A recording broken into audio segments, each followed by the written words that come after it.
Alice in Wonderland, Chapter 6 Pig and Pepper. For a minute or two, she stood looking at the house and wondering what to do next, when suddenly a footman in livery came running out of the wood. She considered him to be a footman because he was in livery. Otherwise, judging by his face only, she would have called him a fish, and rapped loudly at the door with his knuckles. It was opened by another footman in livery, with a round face and large eyes, like a frog.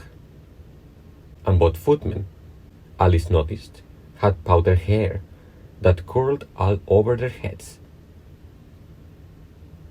She felt very curious to know what it was all about, and crept a little way out of the wood to listen.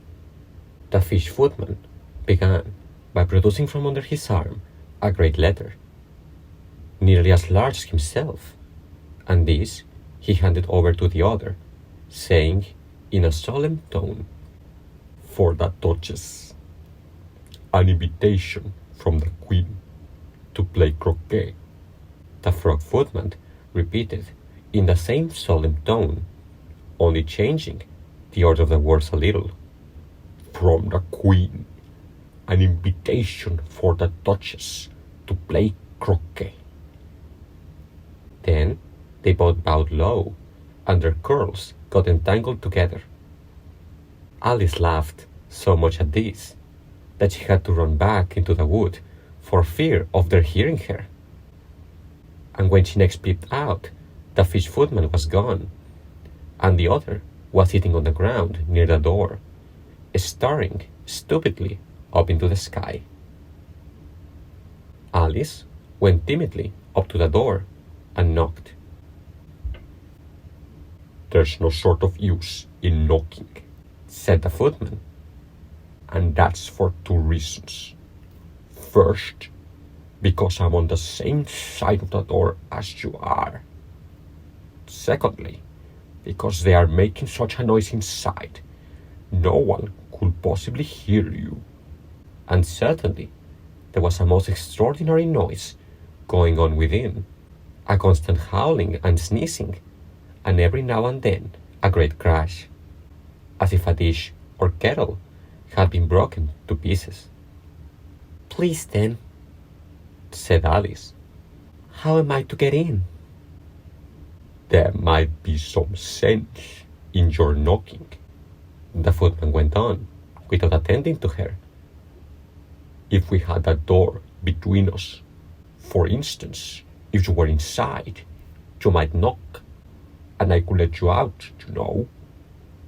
He was looking up into the sky all the time he was speaking, and this Alice thought decisively uncivil. "But perhaps he can help it," she said to herself. "His eyes are so very nearly at the top of his head. But at any rate, he might answer questions. How am I to get in?"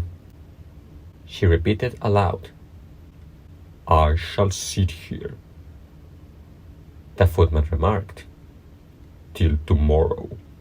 At this moment, the door of the house opened, and a large plate came skimming out, straight at the footman's head.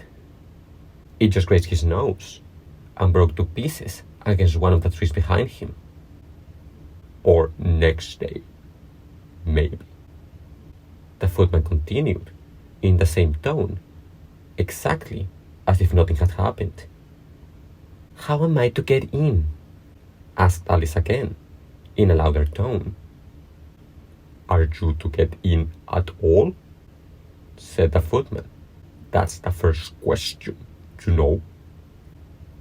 It was, no doubt, only Alice did not like to be told so. "It's really dreadful," she muttered to herself. "The way all these creatures argue, it's enough to drive one crazy." The footman seemed to think this a good opportunity for repeating his remark, with variations. "I shall sit here," he said, "on and off, for days and days." "But what am I to do?" said Alice. Anything you like, said the footman, and began whistling. Oh, there's no use in talking to him, said Alice desperately. He's perfectly idiotic. And she opened the door and went in. The door led right into a large kitchen, which was full of smoke from one end to the other. The Duchess was sitting on a three-legged stool in the middle, nursing a baby. The cook was leaning over the fire, stirring a large cauldron which seemed to be full of soup. There's certainly too much pepper in that soup, Alice said to herself, as well as she could for sneezing. There was certainly too much of it in the air. Even the Duchess sneezed occasionally, and as for the baby, it was sneezing and howling alternately without a moment's pause. The only things in the kitchen that did not sneeze were the cook and a large cat, which was sitting on the hearth and grinning from ear to ear. Please, would you tell me? Said Alice, a little timidly, for she was not quite sure whether it was good manners for her to speak first. Why your cat grins like that? It's a Cheshire Cat, said the Duchess. And that's why. Pig! She said the last word with such sudden violence that Alice quite jumped. But she saw in another moment that it was addressed to the baby and not to her. So she took courage and went on again. I didn't know that Cheshire Cats always grinned. In fact, I didn't know that cats could grin. They all can, said the Duchess. And most of them do. I don't know of any that do, Alice said very politely, feeling quite pleased to have got into a conversation. You don't know much, said the Duchess. And that's a fact. Alice did not at all like the tone of this remark, and thought it would be as well to introduce some other subject of conversation. While she was trying to fix on one, the cook took the cauldron of soup off the fire and at once set to work, throwing everything within her reach at the Duchess and the baby. The fire irons came first, then followed a shower of saucepans, plates, and dishes. The Duchess took no notice of them, even when they hit her, and the baby was howling so much already that it was quite impossible to say where the blows hurt it or not. Oh, please mind what you are doing, cried Alice, jumping up and down in an agony of terror. Oh, there goes his precious nose, as an unusually large saucepan flew close by it and very nearly carried it off. If everyone minded their own business, the Duchess said in a hoarse growl, the world would go round a deal faster than it does. Which will not be an advantage, said Alice, who felt very glad to get an opportunity of showing off a little of her knowledge. Just think of what work it could make with the day and night. You see, the Earth takes 24 hours to turn round on its axis. Talking of axis, said the Duchess, chop off her head.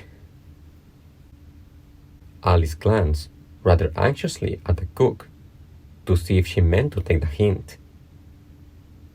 But the cook was busily stirring the soup and seemed not to be listening. So she went on again. 24 hours, I think. Or is it 12? Oh, don't bother me, said the Duchess. I never could abide figures. And with that, she began nursing her child again, singing a sort of lullaby to it as she did so, and giving it a violent shake at the end of every line. Speak roughly to your little boy, and beat him when he sneezes.